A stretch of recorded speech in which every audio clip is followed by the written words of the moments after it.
Rome, 1972. The ancient stones of the Colosseum bear witness to history's most iconic fight scene. Bruce Lee and Chuck Norris face each other.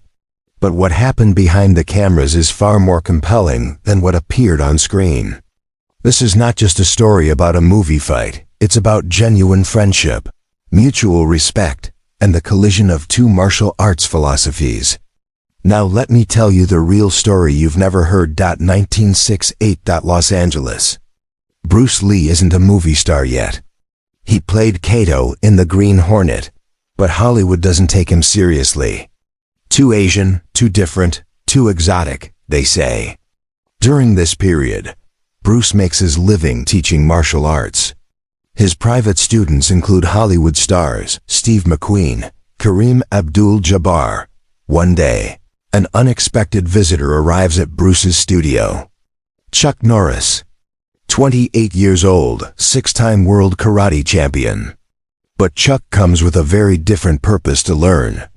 He's working in Hollywood as a stunt coordinator and fight choreographer, but he recognizes something in Bruce that's different from anything he's seen before. Their first meeting is electric. Chuck enters the studio with the confidence of a champion.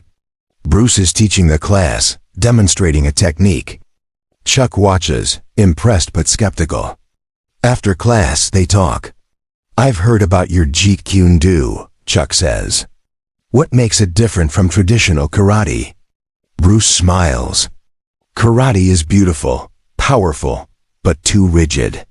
You're locked into forms, stances, traditions. Jeet Kune Do is water. It adapts. It flows." Chuck isn't convinced. "Forms give you discipline, structure, power. Forms give you limitations," Bruce counters. "Show me your best technique." Chuck demonstrates a perfect reverse punch textbook karate form. Fast, powerful, precise. Bruce nods appreciatively. "Beautiful. Now try to hit me with it." Chuck throws the same punch. Bruce isn't there. He's moved maybe 2 inches, but the punch misses completely. Then Bruce's hand shoots out a straight lead that stops 1 inch from Chuck's face. "In a real fight, there's no time for perfect form," Bruce explains. "Only what works." This moment changes everything for Chuck. He begins training with Bruce regularly. They become genuine friends, sparring partners, philosophical debaters, brothers in martial arts. They talk for hours about life, philosophy, the challenges of being martial artists in America. 1971. Bruce returns to Hong Kong. The Big Boss becomes a massive hit. Fist of Fury shatters box office records. Suddenly, Bruce Lee is the biggest star in Asia.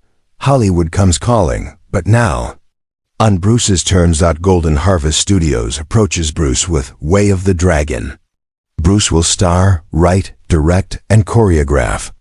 Complete creative control.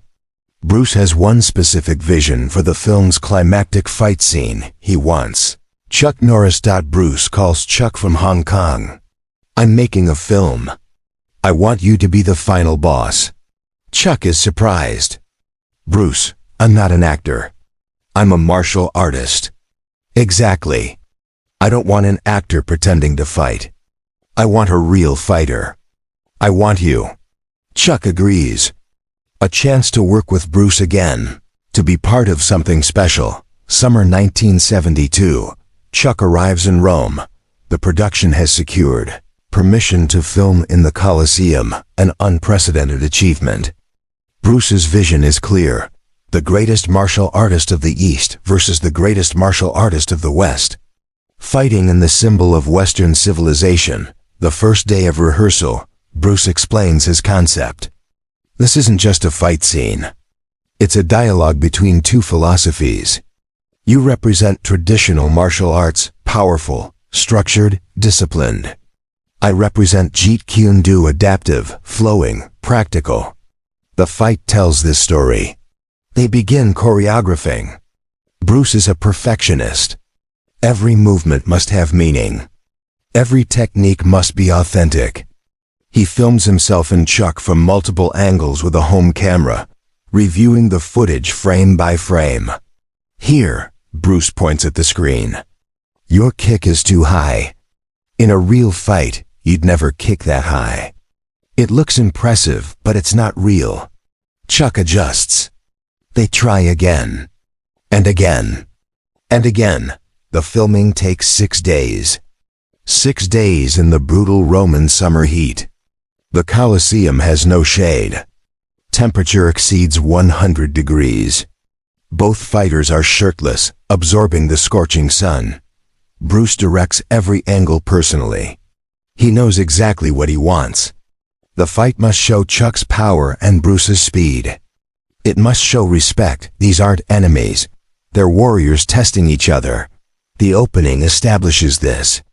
They face each other. Chuck cracks his knuckles, his signature move. Bruce gestures, "Come on." They bow to each other. Respect before combat. The choreography is revolutionary for its time. No wires, no trick photography. Just two genuine martial artists moving at full speed. Chuck's powerful karate techniques against Bruce's explosive Jeet Kune. Every hit looks real because the techniques are real, just controlled. One moment becomes legendary. Chuck throws a high kick. Bruce ducks under it, but Chuck's foot grazes Bruce's hair.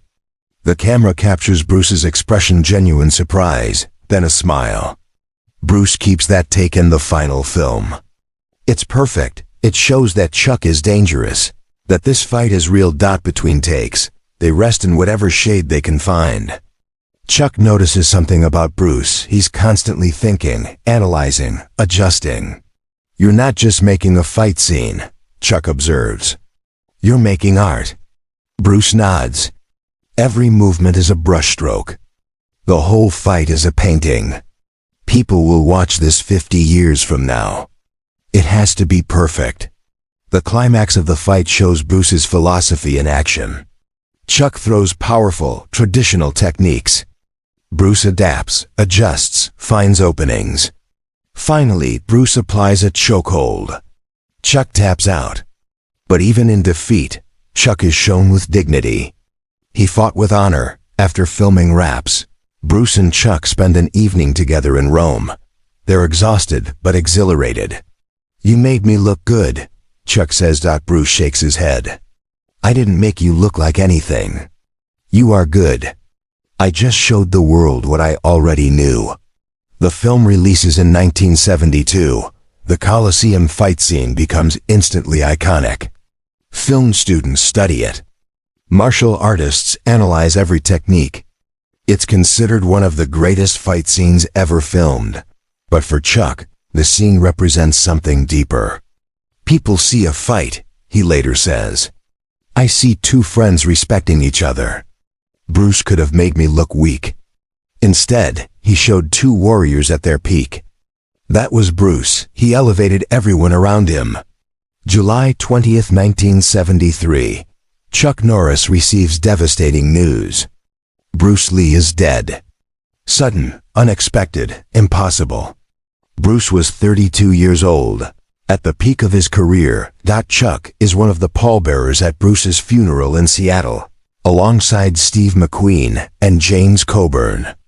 As he helps carry his friend's casket, Chuck reflects on everything Bruce taught him, not just about martial arts, but about life, about breaking barriers, about authenticity. Years later, Chuck becomes a major Hollywood star. Good Guys Wear Black, Missing in Action, and Walker, Texas Ranger. But in every interview, Chuck credits one person, Bruce Lee. "Bruce showed me that martial arts could be cinema," Chuck says. "That we didn't have to compromise our authenticity to be successful. He broke down doors that I walked through." The Colosseum fight scene endures as Bruce Lee's masterpiece. Modern action directors cite it as revolutionary. It proved martial arts and cinema could be both authentic and artistic. But the real story isn't about the fight. It's about two warriors from different backgrounds who found common ground in mutual respect. The ancient Colosseum witnessed countless battles. But in 1972, it witnessed something different: two masters creating art, showing that the highest level of martial arts isn't about destroying your opponent, but elevating each other. Today, that scene remains timeless. New generations discover it, amazed by the speed, the power, the authenticity. They see two legends giving everything they have. And sometimes that's enough.